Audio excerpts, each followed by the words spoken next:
Bonjour, bienvenue dans la série de vidéos consacrée au défi Code en bois. Donc, comme d'habitude, nous suivons le guide enseignant l'algorithmique débranchée qui est fourni avec vos kits scolaires. Nous en sommes au défi numéro 10 qui s'appelle Petite caverne au trésor.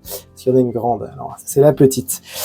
Voilà, donc nous sommes dans le palier qui concerne les répétitions.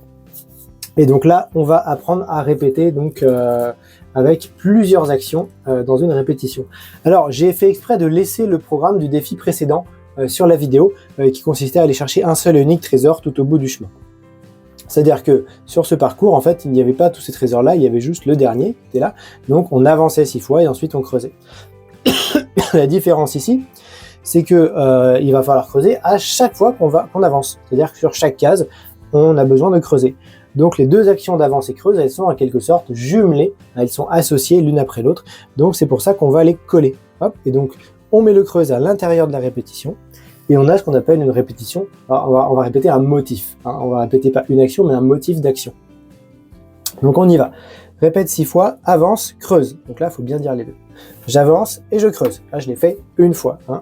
Ensuite, j'avance et je creuse 2 fois, avance et creuse 3 fois, avance et creuse 4 fois, avance et creuse 5 fois, avance et creuse 6 fois, et voilà, c'est terminé. Qu'est-ce qu'on a appris sur cette mission? On a appris qu'on pouvait faire des répétitions avec plusieurs actions à la fois. On a appris aussi, très important, que c'est toujours bon de réutiliser ce qu'on a fait et qui marchait déjà.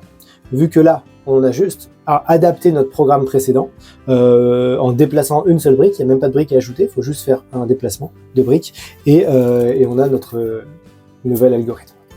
Voilà, donc c'est formidable. Alors là, les erreurs qu'on va rencontrer souvent, c'est les élèves qui vont inverser avancer creuse. Hein, ça arrive.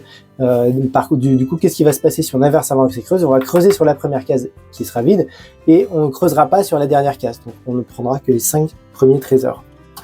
Et évidemment, l'erreur classique d'oublier de fermer la parenthèse ici.